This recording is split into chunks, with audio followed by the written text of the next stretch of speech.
You're with Julian on the Brown Note and a review of Poor Things, finally. One of the last of the Oscar films that I've actually got to see. And probably in the end, the serious challenger to Oppenheimer. And it walked off with 4 Oscars, so it was a series. From Yorgos Lanthimos, or Yorgos Lanthimos from Greece, who's become and remains one of the probably 2 or 3 best and most important directors currently working. I haven't seen the early films, which I fully intend to. Dogtooth was very controversial, as many of his subject matter and the graphic nature and the dark themes of his early films made him notorious. Dogtooth particularly. And The Lobster was very well acclaimed. He is one of the most successful transplants from art house European cinema to major Hollywood films, even though his films might not be like made in Hollywood or anything like that, but to transfer to a global audience and English language films where the artistry of his early films has only increased and the acclaim has only increased. The first one that I saw, he's very prolific. He's already announced Kinds of Kindness to come out this year, if you can believe that. And it's got a cast like Emma Stone, Jesse Plemons, William Dafoe, Margaret Qualley. This is already announced to come out this year. Poor Things hasn't even got cold. But the one that probably made him become established in the English language market was The Killing of a Sacred Deer, an incredibly disturbing film starring Colin Farrell, Nicole Kidman, and Barry Keogh. Very unknowable, dark take on, a horror movie to a degree. Incredible film. But then The Favourite in the following year, that was an absolute masterpiece, nominated for multiple Oscars. And all 3 of the Rachel Weisz, Emma Stone, Olivia Colman, all 3 of them were nominated for Oscars. All 3 of them could have been nominated for Best Actress because they were all lead roles. This is the most sensible thing I've heard about Lily Gladstone not winning Best Actress and Emma Stone winning Best Actress. I said I don't think that Emma Stone deserves it, not because of this film, but because she didn't deserve it for La La Land. If she'd have won it for The Favourite, no problems. If she'd have won it for Poor Things, no problem. But La La Land was rubbish. And she was like a sitcom-worthy actress in that film. And she beat Isabel Huppert in Elle, one of the greatest female performances of all time. But anyway, The Favourite was amazing. The Regency era, I think, Queen Elizabeth era, historical drama was just astonishing. And the sanest thing I've heard about Lily Gladstone not beating Emma Stone for Best Actress is she should never have been up for Best Actress. She's not even in much of Killers of the Flower Moon. So how can you sort of weight her performance in Killers of the Flower Moon when she's not in large parts of the movie? She's a supporting actress. They should have put her in the supporting actress role. What Hollywood always does, see Brad Pitt in Once Upon a Time in Hollywood, see Christopher Waltz in Django Unchained, is they take a lead actor and they shove them in the Best Supporting Actor category. Now, Christopher Waltz in Django Unchained and Brad Pitt in Once Upon a Time in Hollywood, and many other winners in that Best Supporting Actor category, were lead actors. It's cheating because they've got so much more of the film. And the same, like, Lily Gladstone just didn't have as much of the film. But anyway, The Favourite, multiple Oscar nominations, and Poor Things nearly went one step higher and would have easily won some years, Best Picture and so on. One of the most imaginative films. If you don't know his style, this is much more transgressive, I think, than The Favourite. There's an awful lot of graphic sex in this film and bodily fluids and lots of stuff that would push an R rating in this film.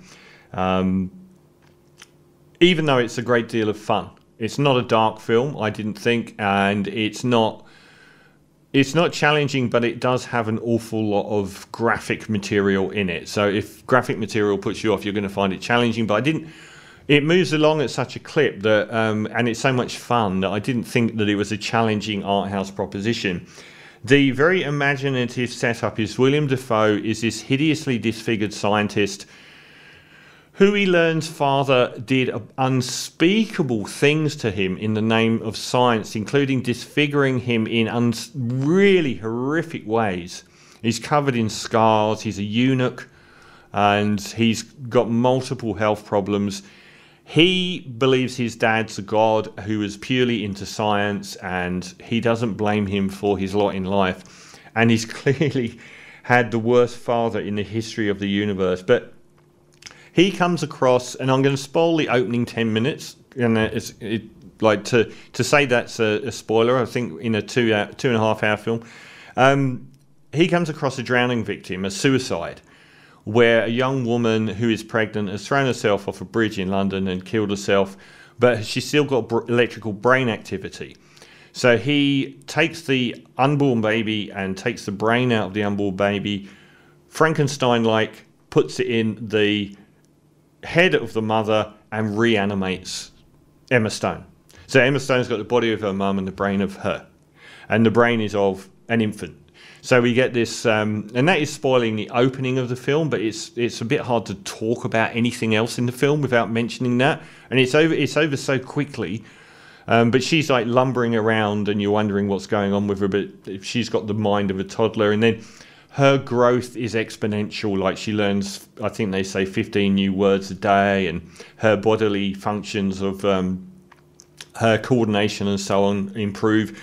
We get and William Dafoe obviously treats her like a daughter, and we get Rami Youssef as a wannabe scientist who then becomes taken under the wing of William Dafoe and falls in love with Emma Stone and proposes to her. With Willem Dafoe's not blessing, but actually pushing him to do it, because he thinks probably he won't be around that much longer, and he wants someone who he trusts to look after Emma Stone's Bella Baxter.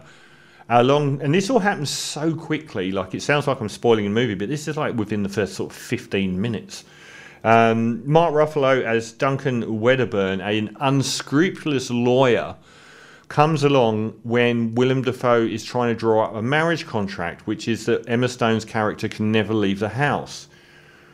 It's not as horrible as it sounds. He's genuinely concerned that her collision with the outside world will lead to disaster for her, and that Rami Youssef's character has to live in his house with her forever. I don't know if they're allowed out, or I think they're allowed outside, but they have to live in that house. He wants to basically leave them his life when he's gone. Well, Mark Ruffalo is completely, who's this woman then that you're trying to draw up this incredible marriage contract for? And he decides to woo her, because obviously as she's growing, sex becomes the number one topic, because she has no understanding of social mores or being inhibited. So she often comes across as this incredibly untamed, vivacious force of nature. And he wants that because he is a cad. He is an arch cad, and he wants to seduce her and steal her away. And he does. And it's basically a 3-act film. And the first act is her getting up to that point with Mark Ruffalo.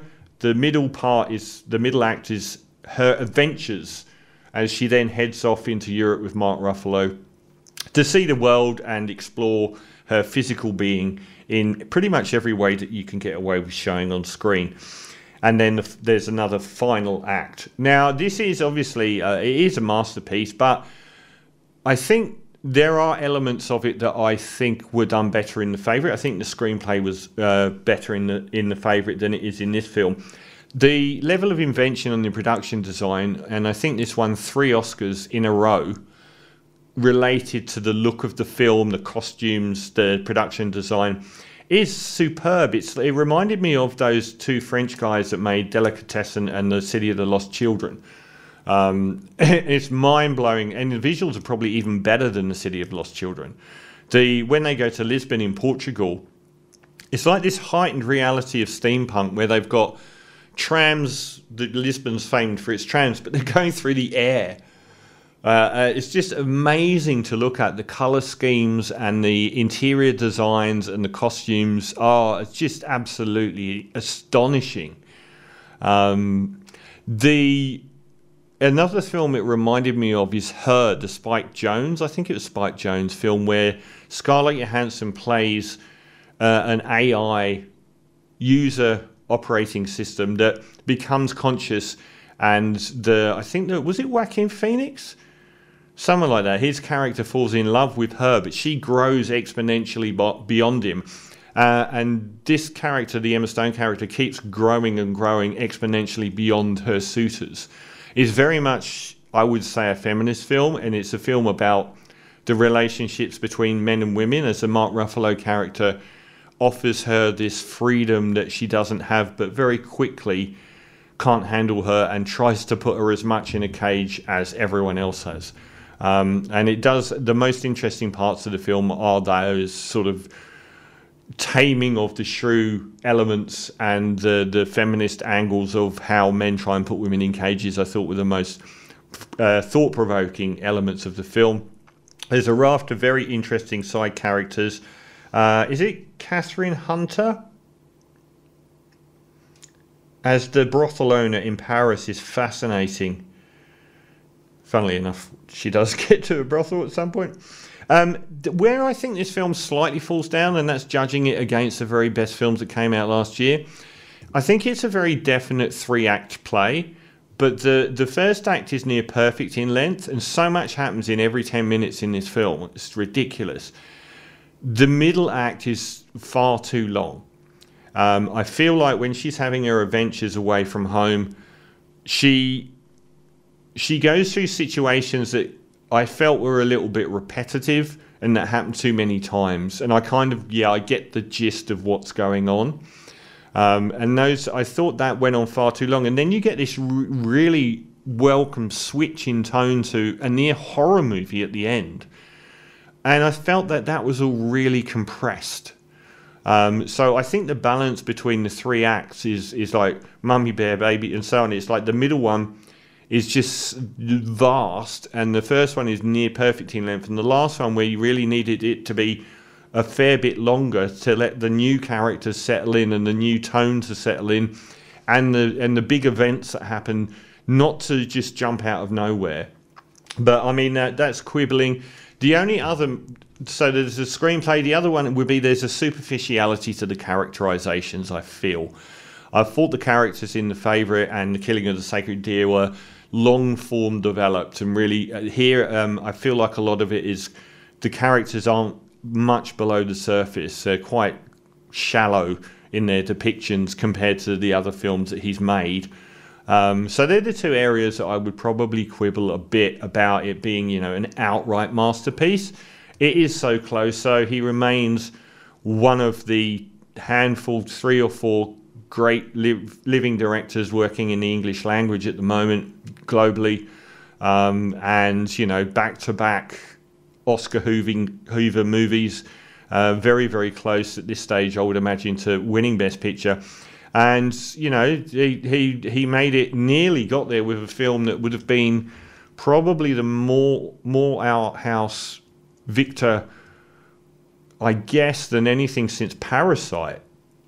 It was kind of subversive enough for me to think back to that movie Parasite that won Best Picture and Best Director, and he could have easily done both. But yeah, I would say that compared to Oppenheimer and Zone of Interest, I thought their screenplays were near perfect, their pacing was near perfect, and the characterizations had a lot of depth to them, and maybe in those areas that didn't quite work. But then again, visually here, it's just a hall of mirrors. It's just stunningly beautiful to look at often, much more so than I thought it would be. Like the cruise ship, the time in Lisbon, the time in Paris. It's just visually a wonderful film to look at. And a really weird score by Jerskin Fendricks. What a name that is. So yeah, and Robbie Ryan, the cinematographer. Amazing work. So I'm going to give it an 8.5 out of 10, which sounds like damning with faint praise, but I have to be honest, and I felt it dragging a lot in the middle. And I did think that, yeah, I think there's a lot of really interesting, deep themes about feminism, feminism and also femininity, and also about the relationship with men and women, and the characters were a little bit superficial at times to make me think too deeply into those things. But still an outstanding film. Poor Things, an 8.5 out of 10.